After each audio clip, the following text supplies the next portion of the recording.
Hello guys, कैसे हैं आप लोग। आज की इस वीडियो में आप लोगों को कोशिका के बारे में पढ़ाने वाला हूं।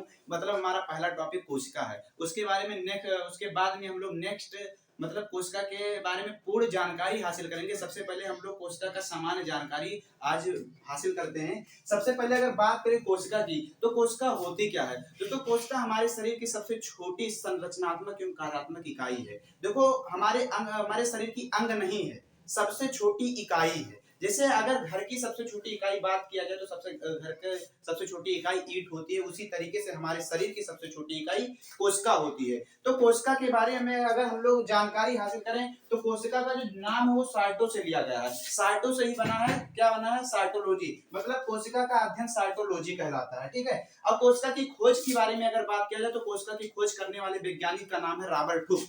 क्या नाम है, रॉबर्ट हुक। इनको जनक यानी पिता भी बोल, जनक मीन्स क्या होता है, पिता होता है। मतलब कोशिका का जन्म देने वाले कौन है, रॉबर्ट हुक है। ठीक है। यानी कोशिका के पिता अगर बोला जाए कि कोशिका के पिता कौन है तो कोशिका के पिता रॉबर्ट हुक आप लोग बोल सकते हो। इन्होंने 1665 ईस्वी में कोशिका की खोज कर डाली। उसके बाद में बात किया जाए कि जो इन्होंने खोज की थी वो मृत कोशिका की खोज की थी, लेकिन जीवित कोशिका की खोज करने वाले वैज्ञानिक का नाम यहाँ पे अगर आप लोग जाने तो एंटोनी वान ल्यूवेनहॉक है। मतलब जीवित कोशिका की खोज किसने की, एंटोनी वान ल्यूवेनहॉक एक वैज्ञानिक है, इन्होंने जीवित कोशिका की खोज की थी। रॉबर्ट हुक ने जिस कोशिका की खोज की थी वो कोशिका मरी हुई थी, लेकिन जीवित कोशिका की खोज करने वाले वैज्ञानिकों ने एंटोनी वान ल्यूवेनहॉक। अगर बात करें हम लोग सबसे छोटी कोशिका की, तो सबसे छोटी कोशिका होती है माइकोप्लाज्मा और सबसे बड़ी कोशिका होती है शुतुरमुर्ग का अंडा। ये दोनों मैं ओवरऑल की बात कर रहा हूं दोस्तों, ओवरऑल। ये पूरी दुनिया में सबसे छोटी कोशिका माइकोप्लाज्मा होती है और सबसे बड़ी कोशिका शुतुरमुर्ग के अंडे की होती है। ये तो हो गई पूरे दुनिया की बात। लेकिन अगर हम लोग मानव की बात करें कि मानव में सबसे छोटी कोशिका और सबसे बड़ी कोशिका, तो आइए ये भी जान लेते हैं। मानव में सबसे छोटी कोशिका होती है शुक्राणु यानी स्पर्म, और सबसे बड़ी कोशिका होती है अंडाणु ओवम। ये होता है मेल में और ये होता है फीमेल में।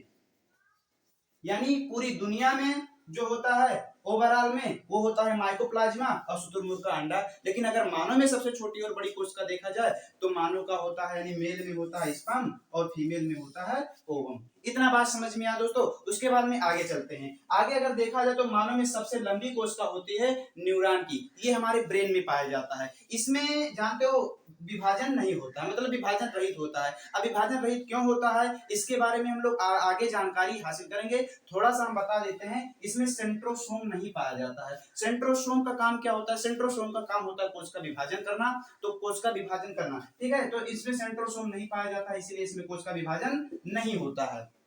उसके बाद में तेज विभाजन देखा जाए तो तेज विभाजन हमारे लीवर में होता है। यहाँ पे सेंट्रोसोम अधिक मात्रा में पाया जाता है, इसीलिए यहाँ पे कोश का विभाजन बहुत तेजी से होता है। तो दोस्तों आज का वीडियो हम यहीं पे खत्म करते हैं। नेक्स्ट वीडियो में हम लोग इसके कोशिकांग के बारे में जानकारी हासिल करेंगे कि कोशिका के अंदर कौन कौन से अंग होते हैं। अगर वीडियो पसंद आई हो तो लाइक कीजिए और हमारे चैनल पे नए हो तो चैनल को सब्सक्राइब कर दीजिए। मिलते हैं नेक्स्ट वीडियो में, तब तक थैंक यू, बाय।